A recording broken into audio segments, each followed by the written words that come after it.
we didn't found like, out. and I didn't have like an appetite. I wouldn't eat that much. Yeah. And Well, we found out Willie had Lyme because his knee did swell up really large. Really? You can see how skinny he is, and picture a grapefruit on top of his knee. That's how big it got. And we brought him to a doctor, and as soon as the doctor saw that, he knew it was Lyme. He didn't even have to. We did the test, and he did come back positive, but he had seen this kind of joint swelling before. So I did the traditional treatment with him, intravenous port installed into That's his what the arm. doctor said for him to do? Yeah, went to the hospital. It scared the death out of poor William. Look at these little skinny arms. Picture an intravenous thing stuck in there. And we did that for a couple of days, and then he was on oral antibiotics for a month. And traditional allopathic doctors say, you know, when you're done with that, you're cured. You should, yeah. That's it.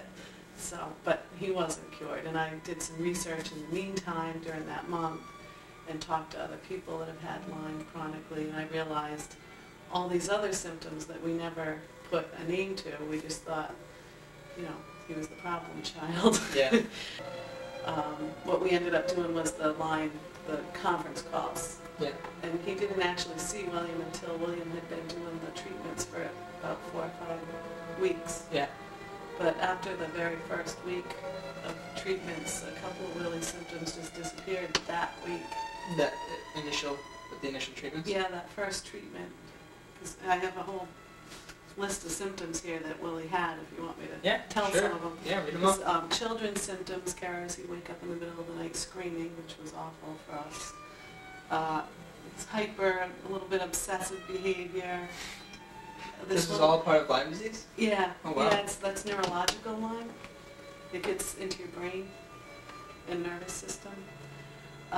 Frequent urination, heartburn, loss of appetite, chest pain. He would say his heart hurt a lot when he was younger. Yeah. When he was like 5 or 6, he didn't know how to explain. Yeah. So he would say his heart hurt. I brought him to a doctor for that, and they prescribed Xantax or some stupid thing like that. So, you know, yeah. I knew they weren't right.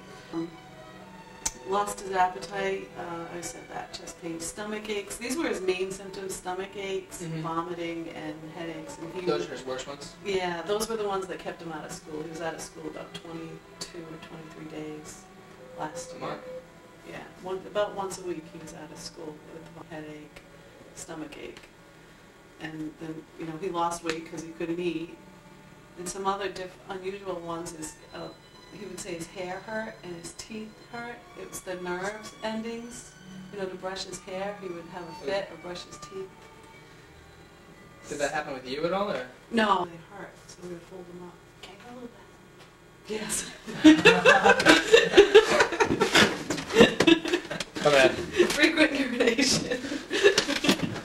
Actually, that's the symptom that went away. The first. Do you want me to stop it? No, you can keep going. So he's how much percent better would you say both of you are? I would say I'm a lot better. I would say I'm at least 90% better, and Willie is definitely 90 to 95% better. Really? But,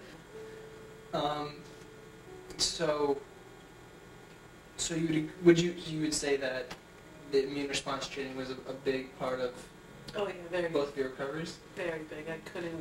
I would have needed that. Couldn't have done without that.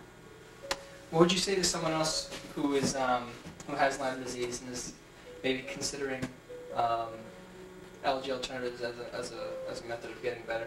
I would say open up your mind and give it a try. All right. Well, thank you very much. Thanks. And thanks.